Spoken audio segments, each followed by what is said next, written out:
So today's lesson, we are going to be talking about graphing linear inequalities and determining solution sets based on the graph. We will be focusing more on determining solution sets based on the graph in the practice. Today we're really going to focus on, can we graph a linear inequality and determine whether something is a solution or not. Right? So we have a few new key terms here. Linear inequality. It is an inequality, and in case you don't remember, an inequality is any expression involving greater than, less than, greater than or equal to, or less than or equal to, with two variables. So linear uses two variables. So the most common linear equation that we know is our slope-intercept form, y, and we can use any greater than or less than, any inequality, mx plus b. And here, our two variables are x and y.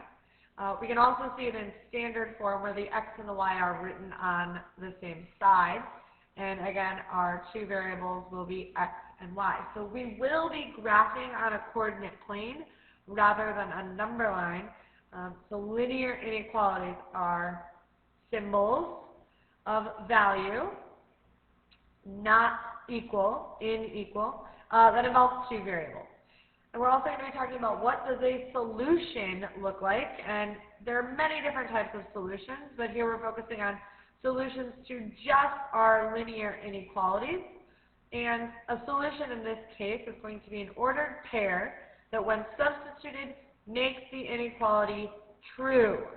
Right? So we are looking for all of the numbers that make our linear inequalities true. We want them to work. So here is an example. Is this a solution or not? Here we have our linear inequality with our two variables, x and y. You can see it's an inequality based on the symbol. So in order to determine whether it is a solution or not, we plug it in and see if it's true. So here I have an x, here I have a y, so I substitute my x for x and my y for y. So 5 times 0 minus 2 times negative 4. And we want to test to see, is this actually less than or equal to 6? So let's do the math. 5 times 0 is 0. Negative 2 times negative 4 is a positive 8. And 0 plus 8 is less than or equal to 6. Is 8 less than 6? No, so this is false.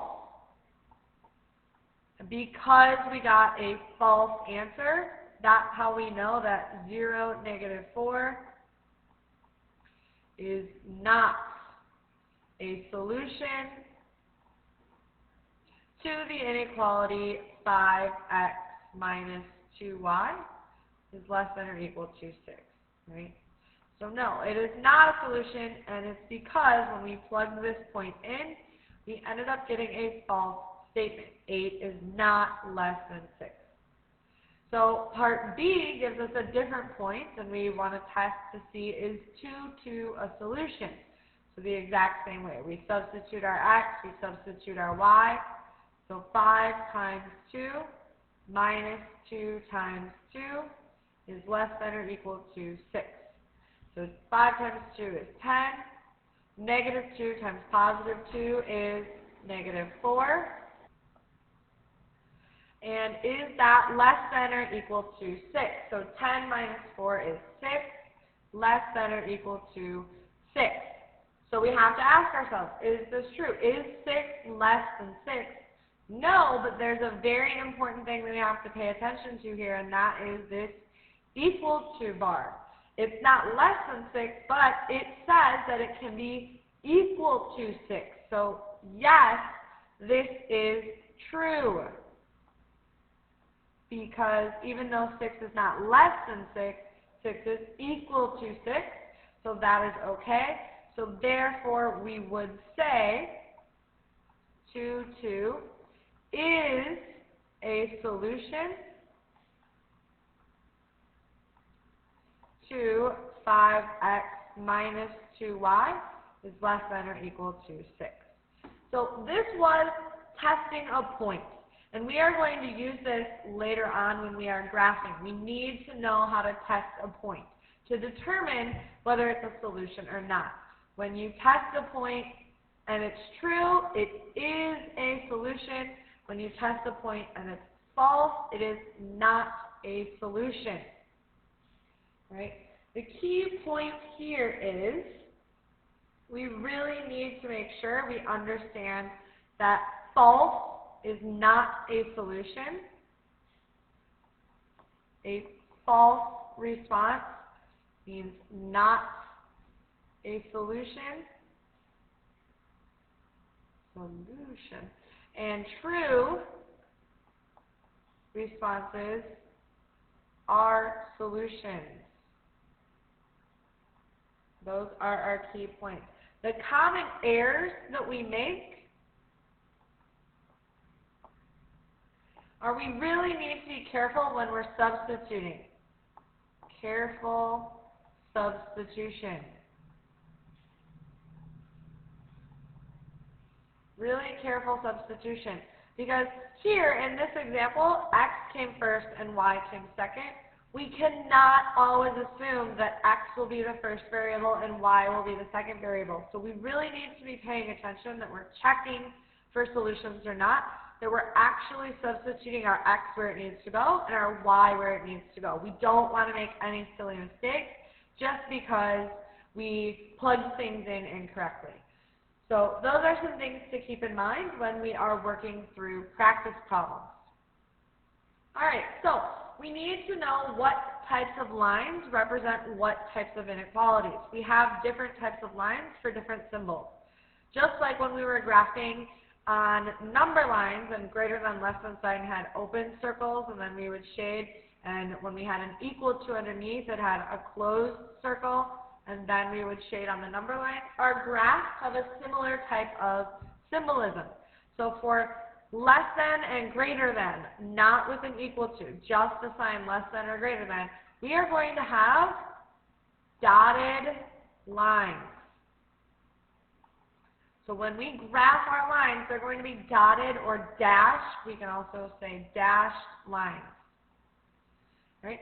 So you'll see me drawing my lines with the dotted line function, right? Or the dotted line like this. So one thing that I would recommend when you're drawing your lines is use your ID to draw your line so it's nice and straight and accurate. And when you draw your line, then you can go back and you can erase. And just erase little pieces. So it's like erase, erase, erase, erase. So that you have dotted lines or dashed lines. And then when we have the equal to symbol on our inequalities, we are going to have solid lines.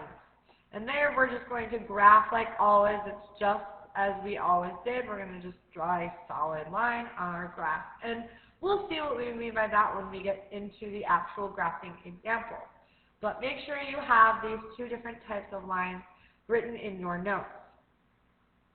So now we're going to get to the steps to graph a linear inequality, and it is 5 steps. So if you need to pause the video at this point to make sure that you're getting all of these steps written down, please do. This is extremely important. This entire slide is a key point. We really need to make sure that you are getting this into your notes, all of it. This is a key point. So the first step is that you need to write the equation in slope-intercept form, in your y equals mx plus b form, so that it's going to be easier for us to graph. Then the second step is decide what kind of line it is. So we just talked about that, a dotted line or a solid line. We really need to make sure we're aware what kind of line we need to graph. The third step is that we are going to graph the line. So just like we were doing with our y equals mx plus b, you start out, you plot your b, you graph rise over run, you draw your line using your ID so that it's nice and accurate, and this is when we can go back and erase if we have any dotted or dashed lines. If it's a solid line, then we don't have to worry about it. Now, the fourth and fifth step, which are new to us, is the test point, which we saw at the very beginning of the video. We need to pick a point not on the line that we just graphed. And the fifth step is to shade the solutions. And we want to shade anywhere where the inequality is true. So, like I said, make sure this is in your notes. If you need to pause it before we move on, please do so.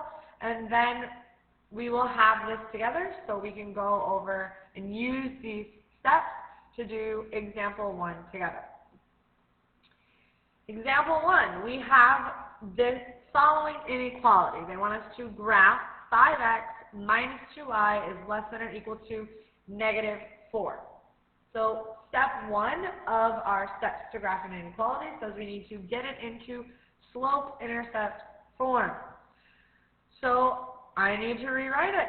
I need to move my 5x to the other side and get my negative 2y less than or equal to negative 5x minus 4. I'm going to plug the negative 5x in front since I know I want my mx to be before my b in slope-intercept form. It's just going to make it easier for me.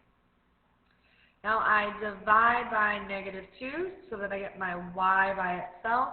Divide by negative 2 all the way across. So that's going to isolate my y. Now here is a common error that goes way back to solving equations and inequalities. A common error is that we forget to flip our sign when dividing by a negative. Right? We need to flip the inequality sign if dividing by a negative. Right? And here we are dividing by a negative. So we want to make sure that we are flipping our inequality. This will ruin your entire graph if you divide by a negative and you forget to flip the sign. So in the first step, you need to make sure you're double checking for that. Otherwise, you're going to do a whole bunch of work for nothing. So we divide my y. I flip my sign because I divided by a negative.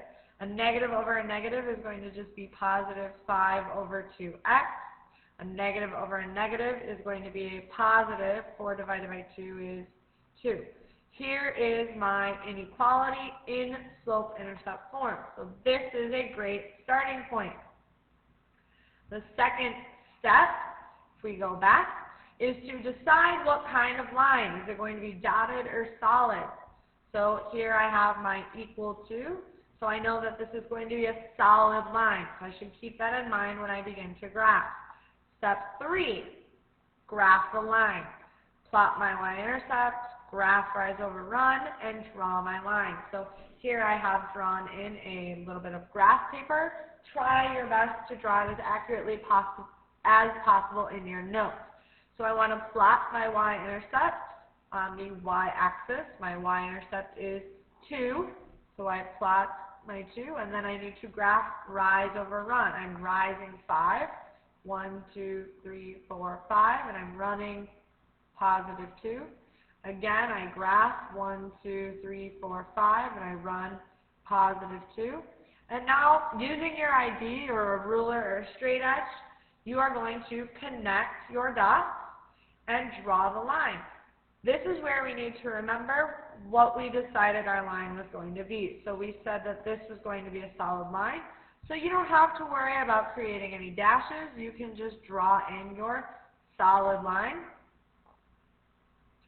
And there we have the graph of an equation. Now, how is this different than what we did in the past? Well, so far, it's not. We haven't done anything with the inequality yet. And this is where it starts to be new. Step 4, we need to pick a test point. And here, this is a very key point. The point needs to be not on the line, right? So you can pick any single point in this graph as long as it is not a test point on the line, right? I'll give you a helpful hint of advice, right? Key points, right? Choose 0, 0 as a test point if possible. So it's always possible unless the line is touching 0, 0, because we have to pick a point that's not on the line. So I could pick any point I want. I can pick this point right here. I can pick this point right here. I can pick 0, 0, and we'll see why 0, 0 is the best test point. You can literally pick any single point in the graph as long as you are not picking a point on the line. So this right here would not be a good test point. This would not be a good test point. Okay? So now let's do our test point. And I show my work. I write TP, not for toilet paper, but for test point, so that I remember that this is the work for my test point. Test point work is exactly like what we did in the very first example, where I checked to see if something was a solution. I picked a point and I plugged it in to see if I got a true or a false. That's all I'm doing in a test point. So I am picking my point. I'm going to test 0, 0, and I'm going to plug it into either the original, that works, or in the new equation that I've solved. It really doesn't matter which one you choose. I'm going to go with the original. And so let's test and substitute 0 in for x and 0 in for y and see whether we get a true or a false. So I get 5 times 0 minus 2 times 0 is less than or equal to negative 4.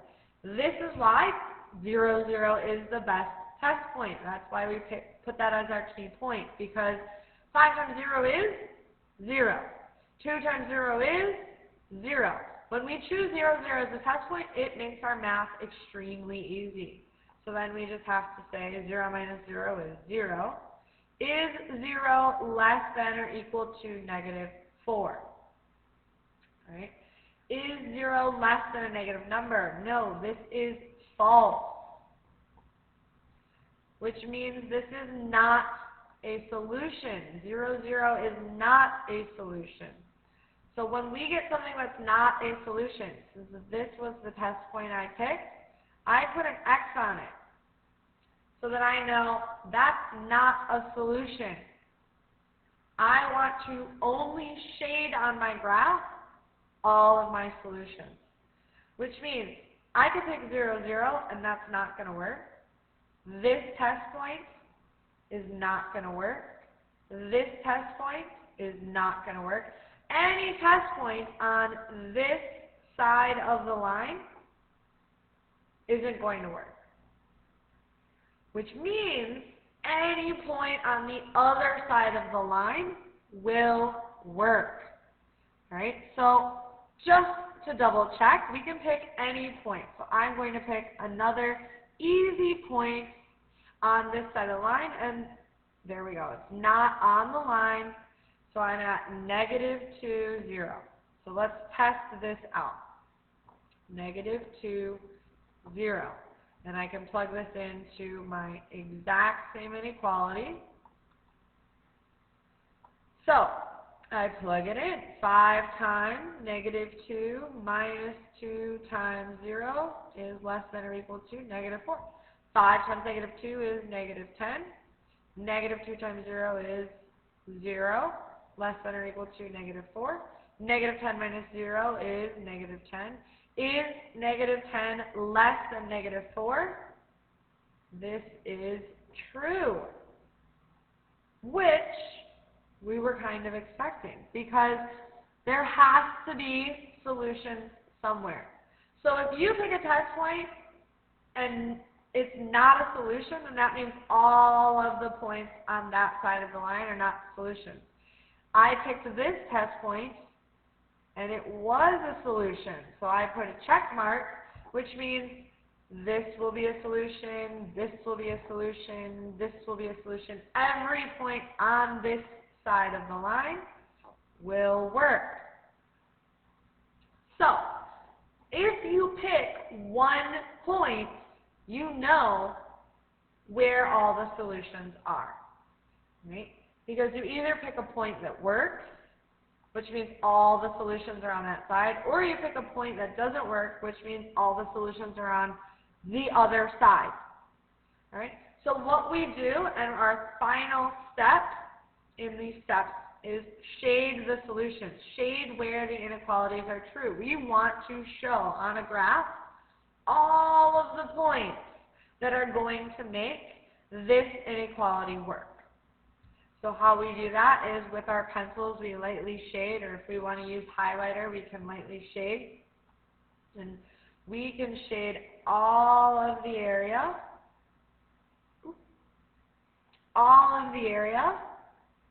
that makes our statement true. So that's everything on this side of the inequality, all of these points. So we just, I kind of went out of line, but we just went, I'll make that a little neater, right here, all right, and everything over. All right, so we include all of these points in our shaded area, which means anywhere in the shaded area, I can pick any point out of this shaded side, plug it in, it will work, and any point in this unshaded side and know that it won't. So this is just a quick way of seeing all of the points. Rather than testing every single point that exists, we test one, and then we know all of them. Okay? Let's do another example. There's a slight variation here. So step one, get it into slope-intercept form. It already is. We're missing a b, but that's okay. That's just like b is 0. So we get it into slope-intercept form. We decide what kind of line it's going to be. We can see this is going to be a dotted line, so we need to keep that in mind when we're graphing our inequality. Then step 3, we graph our inequality. Here we start at 0 because the y-intercept is at 0. And we have a negative slope, so we're going to go down 2 over 1, down 2 over 1, down 2. Using our ID, we can draw our line. Since it is a dotted line, I'm going to use the dotted line feature. You can draw your line with your ID and then erase any marks. Sometimes if we're graphing on a worksheet and there's already a graph for you, it's hard to see the dotted line. So you can even write a little note to yourself or to whoever the grader is that, hey, even though it might be hard to see, I know this is dotted. And you just draw that little arrow and say, it's dotted. I just want you to know that I know it's supposed to be dotted. So we graph our line. Then we do a test point. Now, we said in the key points before that we should pick 0, 0 whenever we can. But we also know that we cannot pick a point that is on the line. So here we have 0, 0 is on the line. So we need to pick a test point other than 0, 0, which is okay. It just means we're going to have to do a little bit more math. So I'm going to choose the test point right here. It's not on the line, and it's still fairly easy numbers. So I'm going to choose 1, 1. And I'm going to substitute it into my original inequality. So I know that my y is 1. I want to test whether it's greater than negative 2 times 1. And if you want to add the plus 0, that's fine, but it's unnecessary. So 1 is greater than negative 2 times 1 is negative 2. Is 1 bigger than negative 2? This is true. And we know when we have our test point and it's true, we can put a check mark. Right? This is true, which means all of the points on this side will also be true. And we don't even have to test, but if you wanted to, you should test, and you would find out that all of the test points on this side would be false. And we want to shade, step 5, shade all of the sides that are true. So we shade using our pencil or using a highlighter or a colored pencil. Shade, shade, shade, shade, shade, so that we can see all of the points that we can plug in that are going to make this inequality true. All right? And the last example, which is just slightly different, is an equation or an inequality that looks like this. And I know that we said that this was going to be two variables, and here we see one variable. So we throw up our hands, we get furious, we don't know what to do. No, this is just like if we graph the line x equals 2. Right? And this is a little different. So we have our y equals our x-axis, our y-axis, our x-axis. We're not going to get this in slope-intercept form. We can't. We should recognize that this is going to be a dotted line. We graph our line. How do we graph an x equals 2? Well, I find my x, and I plot a point where it equals 2, and I want my x equals line to go through the x-axis. I'm once again going to draw using the dotted line, but if you need to draw and then erase, that is how you're going to draw your dotted line when you have an x equals 2. If it were a y equals, it would have crossed through the y-axis. Right? And now we pick a test point. My test point, as the key point said, I can choose 0, 0. So I'm going to go ahead and pick 0, 0 for my test point because it's not on my line. So using 0, 0, I plug it in. Well, there's only one thing to plug in, my x and my y. I don't have a y, so I just substitute in just the x. Is 0 less than 2? And this is true, which means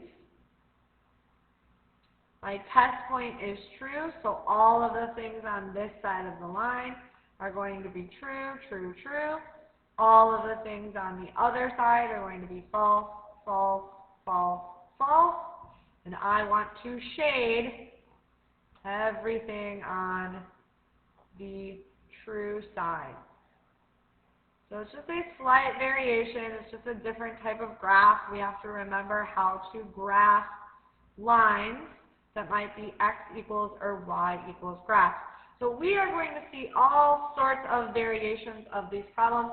In the practice, make sure you have all of the key points and examples with your graph shown in your notes so you are ready for class tomorrow.